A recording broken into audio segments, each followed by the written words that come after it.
Hi friends, welcome back to Shilpa Dhriti logs. ನಾನಿವತ್ತು ಬೆಳಗಿನ ತಿಂಡಿಗೆ ಈಸಿ ಆಗೋ ಹಾಗೆ ನೀರು ದೋಸೆನ ಮಾಡ್ತಾಯಿದ್ದೀನಿ. ನೀರು ದೋಸೆ ಅಂದ್ಬಿಟ್ರೆ ಕಾಮನ್ ಆಗಿ ಎಲ್ಲರೂ ಮಾಡೇ ಇರ್ತೀರಾ ನೋಡಿ. ಸೊ ನಾನು ಇವತ್ತು ನನ್ನ ಸ್ಟೈಲಲ್ಲಿ ನೀರು ದೋಸೆನ ಮಾಡ್ತಾಯಿದ್ದೀನಿ. ತುಂಬಾ ಈಸಿ ಅಂತಲೇ ಹೇಳ್ಬೋದು. ಹಾಗಾಗಿ ಇದನ್ನ ಮಾಡ್ಕೋಬೇಕು ಅಂತ ನಾನು ಹಿಂದಿನ ದಿನಾನೇ ಅಕ್ಕಿನ ನೆನೆ ಹಾಕಿ ಇಟ್ಕೊಂಡಿದ್ದೆ.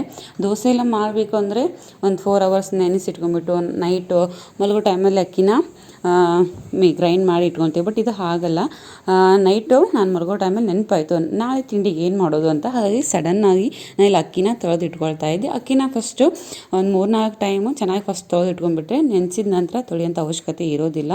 ಅದು ನೆಂದಿರುತ್ತಲ್ವ, ಅದರಲ್ಲಿರೋವಂಥ ಪ್ರೋಟೀನ್ ಎಲ್ಲ ಹೋಗಿಬಿಡುತ್ತೆ. ಹಾಗಾಗಿ ನಾನು ನೆಕ್ಸ್ಟ್ ಅವಾಗಿನ ಚೆನ್ನಾಗಿ ತೊಳೆಯೋಕ್ಕೆ ಹೋಗಲ್ಲ. ಫಸ್ಟೇ ತೊಳೆದು ಆ್ಯಕ್ಚುಲಿ ಬೇಗ ನೆನಲಿ ಅಂತ ಬಿಸಿನೀರನ್ನ ಹಾಕಿ ನೆನೆಗೆ ಇಟ್ಕೊಂಡಿದ್ದೆ. ಒಂದು 4 to 5 hours ನೆಂದಿದೆ. ಇನ್ನು ಮಾರ್ನಿಂಗ್ ಟೈಮಲ್ಲಿ ಇವಾಗ ತೆಗೆದುಬಿಟ್ಟು ಇದನ್ನ ಗ್ರೈಂಡ್ನ ಮಾಡ್ಕೊಳ್ತಾ ಇದ್ದೀನಿ. ಆವಾಗೇ ಮಾಡ್ಕೊತೀವಿ ದೋಸೆ ಅಂದರೆ ಆವಾಗಲೇ ಗ್ರೈಂಡ್ ಮಾಡಿಕೊಂಡ್ರು ಇದು ಏನೂ ಆಗೋದಿಲ್ಲ. ಹಾಗೆ ಟೇಸ್ಟ್ ಚೆನ್ನಾಗಿ ಬರಲಿ ಅನ್ನೋ ಕಾರಣಕ್ಕೆ ನಾನು ಇಲ್ಲಿ ಕಾಯಿ ತುರಿನ ಹಾಕ್ಕೊಳ್ತಾ ಇದ್ದೀನಿ.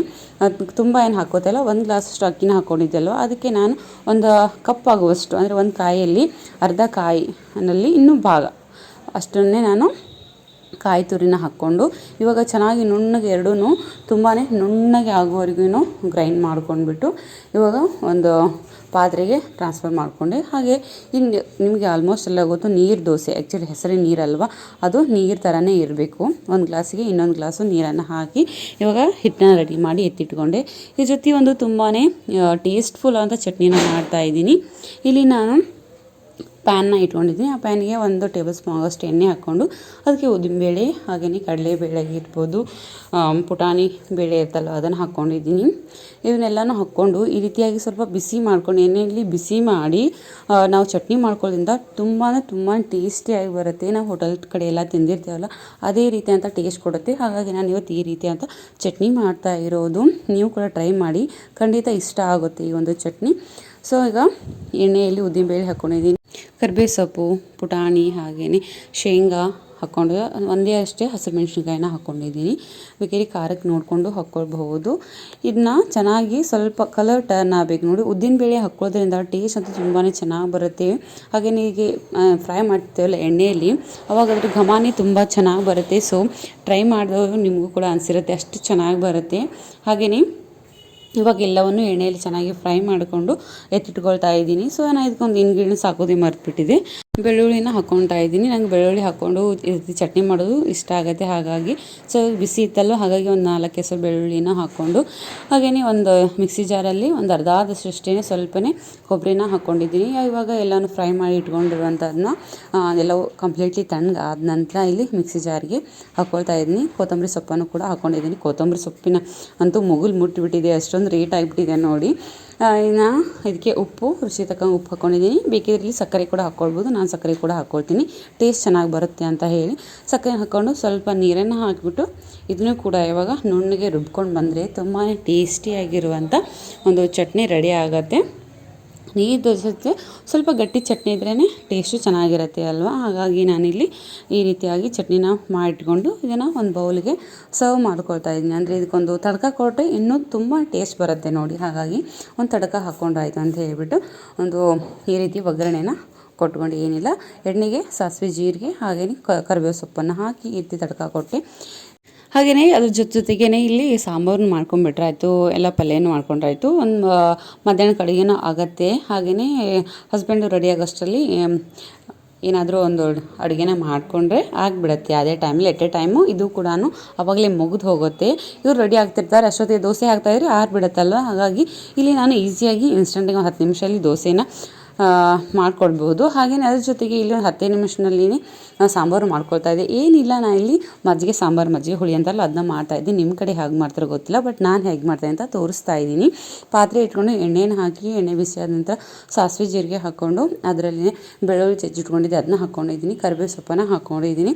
ಹಾಗೆಯೇ ಖಾರ ಚಟ್ನಿ ಮಾಡಿಟ್ಕೊಂಡಿದ್ದಲ್ಲ ಹಸಿ ಖಾರ, ಅದನ್ನ ಹಾಕ್ಕೊಂಡು ಜೊತೆಗೆ ಇದಕ್ಕೆ ಉಪ್ಪು ಹಾಗೆಯೇ ಅರಿಶಿನ ಇದನ್ನಿಷ್ಟನ್ನು ಹಾಕ್ಕೋಬೇಕು. ನಾನು ಸ್ವಲ್ಪ ಸಕ್ಕರೆನ ಹಾಕ್ತಾ ಇದ್ದೀನಿ, ಅಂದರೆ ಇದು ಹುಳಿನ ಬ್ಯಾಲೆನ್ಸ್ ಮಾಡುತ್ತೆ ಅಂತ. ಎಣ್ಣೆಯಲ್ಲಿ ಇದನ್ನಿಷ್ಟನ್ನು ಫಸ್ಟು ಹಾಕ್ಕೊಂಬಿಟ್ಟು ಚೆನ್ನಾಗಿ ಬಾಡಿಸ್ಕೊಳ್ಬೇಕಾಗತ್ತೆ. ಇಲ್ಲ ಅಂದ್ಬಿಟ್ರೆ ಮಜ್ಜಿಗೆನ ಹಾಕಿಬಿಟ್ಟು ಆನಂತರ ಇದನ್ನೆಲ್ಲ ಹಾಕಿಬಿಟ್ರೆ ಗೊತ್ತಲ್ವ, ಮಜ್ಜಿಗೆ ಬಿಸಿ ಆಯ್ತು ಅಂದರೆ ಒಡೆದು ಹೋಗ್ಬಿಡುತ್ತೆ. ಹಾಗಾಗಿ ನಾನಿಲ್ಲಿ ಇದನ್ನೆಲ್ಲ ಹಾಕ್ಕೊಂಡು ಚೆನ್ನಾಗಿ ಎಣ್ಣೆಯಲ್ಲಿ ಬಾಡಿಸ್ಕೊಂಡು ನಂತರ ಇದಕ್ಕೆ ಮಜ್ಜಿಗೆನ ಹಾಕ್ಕೊಳ್ತಾ ಇದ್ದೀನಿ ನೋಡಿ. ಮಜ್ಜಿಗೆ ಗಟ್ಟಿ ಅನಿಸಿದರೆ ಇನ್ನೂ ಸ್ವಲ್ಪ ನೀರನ್ನು ಹಾಕ್ಕೊಂಬಿಟ್ಟು ಇದನ್ನ ರೆಡಿ ಮಾಡ್ಕೊಂಬಿಟ್ರೆ ಮಜ್ಜಿಗೆ ಸಾಂಬಾರು ಸೂಪರಾಗಿ ರೆಡಿ ಆಗಿ ಹೋಯಿತು. ಅಷ್ಟರಲ್ಲಿ ಹಸ್ಬೆಂಡ್ ಕೂಡ ಅವರು ಫ್ರೆಶ್ ಅಪ್ ಆಗಿ ಸ್ನಾನ ಮುಗಿಸ್ಕೊಂಡು ರೆಡಿ ಆಗಿದ್ರು. ಇನ್ನು ದೋಸೆನ ಹಾಕೋದಾಯಿತು ಅಂತ ಹೇಳ್ಬಿಟ್ಟು ದೋಸೆನ ಹಾಕ್ತಾಯಿದ್ದೆ. ನಾನು ಇವಾಗಲೂ ಹಂಚಿಗೆ ಒಂದು ಸ್ವಲ್ಪ ನೀರನ್ನು ಹೊಡೆದ್ಬಿಟ್ಟು ಈರುಳ್ಳಿನ ಎತ್ತಿ ತಿಕ್ತೀನಿ, ಅಂದರೆ ಪರ್ಫೆಕ್ಟಾಗಿ ದೋಸೆಗಳು ಬರುತ್ತೆ, ಯಾವುದೇ ಹಿಡ್ಕೊಳ್ಳೋದು ಈ ರೀತಿ ಏನಾಗೋದಿಲ್ಲ. ಆ್ಯಕ್ಚುಲಿ ನಾನ್ ಸ್ಟಿಕ್ಕೇ, ಬಟ್ ಒಂದೊಂದು ಈ ರೀತಿ ಆಗ್ತಿರತ್ತಲ್ವ, ಹಾಗಾಗಿ ಯಾರಿಗಾದರೂ ಈಗ ಆದವರು ಅಂದರೆ ದೋಸೆ ಚೆನ್ನಾಗಿ ಹೇಳ್ತಿಲ್ಲ ಅಂತ ಇರ್ತಿರಲ್ವ, ಅವರು ಈ ರೀತಿ ಈರುಳ್ಳಿ ತಿಕ್ಕಿ ನೋಡಿ ತುಂಬ ಪರ್ಫೆಕ್ಟಾಗಿ ದೋಸೆ ಬರುತ್ತೆ. ಹಾಗೆಯೇ ಒಂದು ಏನು ಗೊತ್ತಾ, ನಾನು ಇಲ್ಲ ಏನು ಫಸ್ಟ್ನೇ ತಪ್ಪು ಮಾಡಿದೆ ಅಂದರೆ, ನಾನಿಲ್ಲಿ ದೋಸೆನ ಹಾಕಿದೆ, ನೀರು ದೋಸೆ ಅಲ್ವಾ, ನೀರಾಗೆ ಇರಬೇಕು, ಸ್ವಲ್ಪ ಇದು ಗಟ್ಟಿ ಆಗಿಬಿಟ್ಟಿತ್ತು ನೋಡಿ. ನೀವು ಬೇಕಿದ್ರೆ ಇದಕ್ಕೆ ಇನ್ನೂ ಸ್ವಲ್ಪ ನೀರನ್ನ ಹಾಕ್ಕೊಂಡ್ರೆ ಚೆನ್ನಾಗಾಗೋದು. ಹಾಗೆಯೇ ಇದು ದೋಸೆನ ಈ ರೀತಿ ಹಾಕಿದ ನಂತರ ಮೇಲ್ಗಡೆ ಲಿಡ್ನ ಒಂದು ಕ್ಲೋಸ್ ಮಾಡಿಬಿಟ್ಟೆ, ಅದಕ್ಕಾಗಿ ಈ ರೀತಿಯಾಗಿ ಹೊರಡ್ಕಾಗ್ಬಿಟ್ಟದ್ದು. ಗೊತ್ತಿಲ್ಲ ನನಗೆ ಈ ರೀತಿ ಕ್ಲೋಸ್ ಮಾಡಿದ್ದಕ್ಕೆ ಅಂದ್ಕೊಂಡೆ ಈ ರೀತಿ ಆಗಿರೋದು. ಹಾಗಾಗಿ ಈ ಒಂದು ಟಿಪ್ನ ನಿಮ್ಗೆ ಹೇಳ್ತಾ ಇದ್ದೀನಿ, ಈ ರೀತಿ ಕ್ಲೋಸ್ ಮಾಡಿದರೆ ಈ ರೀತಿ ಮೇಲ್ಗಡೆ ಒಡೋಡಕ್ಕಾಗ್ಬಿಡುತ್ತೆ ಅಂತ. ಬಟ್ ನೆಕ್ಸ್ಟ್ ಇನ್ನೊಂದು ಹಾಕಿ ನೋಡಿದೆ, ಅದಕ್ಕೆ ಲೀಡ್ನ ಕ್ಲೋಸ್ ಮಾಡಿರಲಿಲ್ಲ, ಹಾಗೆಯೇ ತೆಗೆದುಬಿಟ್ಟಿದ್ದೆ. ಬಟ್ ಅದು ನೋಡ್ತಾ ಇರ್ಬೋದು ಎಷ್ಟೊಂದು ಚೆನ್ನಾಗಿ ಪರ್ಫೆಕ್ಟಾಗಿ ದೋಸೆ ಬಂದಿತ್ತು ಅಂತ ಹೇಳಿ. ನೀರು ದೋಸೆ ಅಲ್ವಾ, ತುಂಬಾ ಟೇಸ್ಟಿಯಾಗಿರುತ್ತೆ. ಅದರಲ್ಲೂ ಕಾಯಿ ತುರಿ ಹಾಕಿದ್ದೆ ನೋಡಿ, ಇನ್ನೂ ಚೆನ್ನಾಗಿ ಟೇಸ್ಟಿಯಾಗಿ ಬಂದಿತ್ತು. ನಾವು ಇನ್ಸ್ಟಂಟಾಗಿ ಬೇಗನೆ ಆಗಬೇಕು, ಏನಾದರೂ ಮಾರ್ನಿಂಗ್ ಟಿಫಿನ್ಗೆ ಏನಾದರೂ ಯೋಚನೆ ಮಾಡಿರ್ತೇವೆ ನೋಡಿ ಏನು ಮಾಡೋದು ಅಂಥೇಳಿ ನಾನು ಇದನ್ನು ಮಾಡ್ಕೊಂಡಿದ್ದೆ. ಇನ್ನು ಧೃತಿಗೆ ಹಾಗೆಯೇ ಅವ್ರ ಪಪ್ಪಾಗೆ ಇವ್ರಿಗೆಲ್ಲರಿಗೂ ಇನ್ನು ಟಿಫಿನ್ನ ಹಾಕ್ಕೊಡ್ಬೇಕು. ಇನ್ನು ಅಷ್ಟರಲ್ಲಿ ಇವರು ಏನು ಸ್ನಾನ ಮಾಡೋಕ್ಕೆ ಸ್ಟಾರ್ಟ್ ಮಾಡಿಬಿಟ್ರೆ ನಮ್ಮ ಧೃತಿನೂ ಕೂಡ ಅವ್ರ ಜೊತೆ ಹಿಂಬಲ್ಲಿ ಹತ್ಬಿಡ್ತಾಳೆ, ನನಗೂ ಮಾಡಿಸು ಪಪ್ಪ, ಸ್ನಾನ ಮಾಡಿಸು ಅಂತ ಹೇಳಿ. ಹಾಗಾಗಿ ಒಂದೊಂದು ಟೈಮ್ ಅವರೇನೇ ಮಾಡಿಸ್ಬಿಟ್ಟಿರ್ತಾರೆ. ಹಾಗೆ ಬೆಳಿಗ್ಗೆಯಿಂದನೂ ಒಂಥರ ಮಳೆಯ ವಾತಾವರಣ ಇತ್ತು. ಹಾಗೆ ಇದನ್ನೆಲ್ಲ ಕೆಲಸನ ಮುಗಿಸ್ಕೊಳ್ಬೇಕಾಗಿತ್ತು. ಫಸ್ಟು ಮಾರ್ನಿಂಗ್ ಏನು ಕೆಲಸ ಇರುತ್ತಲ್ವ, ಆಲ್ಮೋಸ್ಟ್ ಆ ಕೆಲಸನ ಮುಗಿಸ್ಕೊಂಡ್ರೇ ಒಂದು ಸಮಾಧಾನ ಇರುತ್ತೆ ನೋಡಿ ಅಲ್ವಾ. ಹಾಗಾಗಿ ನಾನು ಏನೇ ಇರಲಿ, ಟಿಫಿನ್ ಆಗಿರಲಿ, ಏನೋ ಕೆಲಸ ಆಗಿರಲಿ, ಅಡುಗೆ ಆಗಿರಲಿ, ಆಲ್ಮೋಸ್ಟ್ ಅವಾಗಿಂದು ಮುಗಿಸ್ಕೊಂಡ್ಬಿಡ್ತೀನಿ. ಇನ್ನು ಈ ದೋಸೆನೂ ಕೂಡ ಹಾಕಿದ್ನಲ್ಲ, ಇದನ್ನು ಯಾಕೆ ತೋರಿಸ್ತಾ ಇದೆ ಅಂದರೆ, ನಾನು ಫಸ್ಟ್ ಒಂದು ಲಿಡ್ ಕ್ಲೋಸ್ ಮಾಡಿ ಬೇಯಿಸ್ಕೊಂಡೆಲ್ಲ, ಅದು ಏನಾಗ್ಬಿಟ್ಟಿತ್ತು, ಅಷ್ಟು ಚೆನ್ನಾಗಿ ಬಂದಿರಲಿಲ್ಲ. ಹಾಗಾಗಿ ಇನ್ನು ಇದನ್ನು ಕ್ಲೋಸ್ ಮಾಡದೇ ತೋರಿಸಿದ್ರಾಯ್ತು ಅಂತ ಹೇಳಿಬಿಟ್ಟು ಇದನ್ನ ಈ ರೀತಿಯಾಗಿ ತೋರಿಸ್ತಾ ಇದ್ದೆ. ಯಾವುದೇ ರೀತಿಯಾಗಿಯೂ ಇದು ಒಡೋಡಕ್ಕಾಗೋದಾಗಲಿ ಏನೂ ಆಗಲಿ, ತುಂಬಾ ಚೆನ್ನಾಗಿ ನೀಟಾಗಿ ಬಂದಿತ್ತು ನೋಡಿ, ಎಷ್ಟೊಂದು ಪರ್ಫೆಕ್ಟಾಗಿ. ಇವನ್ ಇದು ನಮಗೆ ಎಷ್ಟು ತಳವಾಗಿ ಹಾಕ್ತಿಲ್ಲ, ಅದು ಕ್ರಿಸ್ಪಿಯಾಗಿ ತುಂಬ ಸಾಫ್ಟಾಗಿ ತುಂಬ ಚೆನ್ನಾಗಿ ಬರುತ್ತೆ ನೋಡಿ. ಇನ್ನು ಹಸ್ಬೆಂಡ್ಗೆ ಸರ್ವ್ ಮಾಡಿ ಕೊಡ್ತಾಯಿದ್ದೆ. ಚಟ್ನಿ ಅಂತೂ ನಿಜಕ್ಕೂ ನಂಗೆ ತುಂಬಾ ಇಷ್ಟ ಆಯಿತು. ಖಂಡಿತ ಈ ರೀತಿಯಾಗಿ ಟ್ರೈ ಮಾಡಿ ನೋಡಿ, ನಿಮಗೂ ಕೂಡ ಇಷ್ಟ ಆಗುತ್ತೆ. ಸೊ ಏನು ಹಸ್ಬೆಂಡ್ಗೆ ಧೃತಿಗೆ ತಿನ್ನಿಸ್ಬಿಟ್ಟು ನಂದೆಲ್ಲ ಕೆಲಸನೂ ಮುಗಿಸ್ಕೊಳ್ಬೇಕಾಗಿತ್ತಿನ. ಅದರಲ್ಲೂ ಧೃತಿ ತಿನ್ನೋದು ಅಂದ್ಬಿಟ್ರೆ ಆಗೋದಿಲ್ಲ, ಅವಳು ಯಾವಾಗ ತಿಂತಾಳೆ ಅದನ್ನು ಕಾಯ್ತಾ ಇರ್ತೀನಿ, ನಾನು ತಿನ್ನು ಅಂತ ಹೇಳ್ತಾನೆ ಇರ್ತೀನಿ.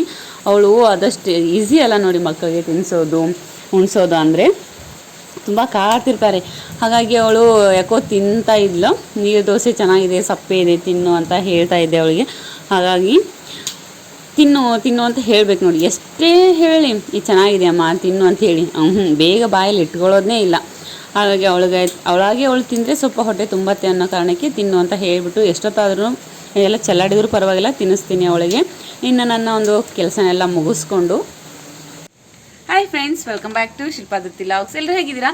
ನಾವು ಚೆನ್ನಾಗಿದ್ದೀವಿ. ಸೊ ನೀವು ಚೆನ್ನಾಗಿರಿ ಅಂತ ಹೇಳ್ತಾ ಇವತ್ತಿನ ಲಾಗ್ನ ಮಳೆ ಬರೋ ಟೈಮಲ್ಲಿ ಸ್ಟಾರ್ಟ್ ಮಾಡಿದ್ದೇನೆ. ಯಾಕಂದರೆ ಮಳೆ ಬರ್ತಾ ಇದ್ದು, ತುಂಬ ಚೆನ್ನಾಗಿರೋಂಥ ವಾತಾವರಣ ಇತ್ತು. ಏನಾದರೂ ಸ್ನ್ಯಾಕ್ಸ್ನ ಮಾಡೋಣ ಅನ್ನೋ ಕಾರಣಕ್ಕೆ ಇವತ್ತಿನ ಲಾಗ್ನ ಸ್ಟಾರ್ಟ್ ಮಾಡ್ತಾ ಇದ್ದೀನಿ.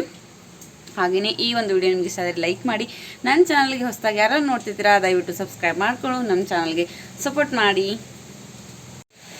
ಇವತ್ತು ಇಷ್ಟೊಂದು ಜೋರಾಗಿ ಮಳೆ ಬರ್ತಾ ಇದೆ ಅಂದರೆ ತುಂಬ ಚೆನ್ನಾಗಿ ಕ್ಲೈಮೇಟ್ ಅನ್ನಿಸ್ತಾ ಇತ್ತು.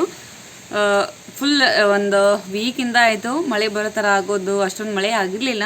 ಬಟ್ ಇವತ್ತು ತುಂಬ ಚೆನ್ನಾಗಿ ವಾತಾವರಣ ಆಗಿದೆ, ಹಾಗೆ ಮಳೆನೂ ಬರ್ತಾ ಇದೆ. ಈ ರೀತಿ ಮಳೆ ಬರುವಂಥ ವಾತಾವರಣದಾಗ ಏನಾದರೂ ಒಂಥರ ಸ್ನ್ಯಾಕ್ಸ್ ತಿನ್ನಬೇಕು ಅನಿಸ್ತಾ ಇರುತ್ತಲ್ವ, ಹಾಗಾಗಿ ಏನಾದರೂ ಇವತ್ತೊಂದು ಸ್ನ್ಯಾಕ್ಸ್ ಮಾಡೋಣ.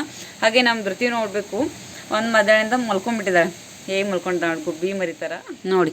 ಆಲ್ರೆಡಿ ಪ್ಯಾಕಪ್ ಆಗಿಬಿಟ್ಟು ಫುಲ್ ಸ್ವೆಟ್ರೆಲ್ಲ ಹಾಕ್ಕೊಂಡು ಆರಾಮ್ಸೆ ನಿದ್ದೆ ಮಾಡ್ತಾ ಇದ್ದಾಳೆ ನಮ್ಮ ಧೃತಿ.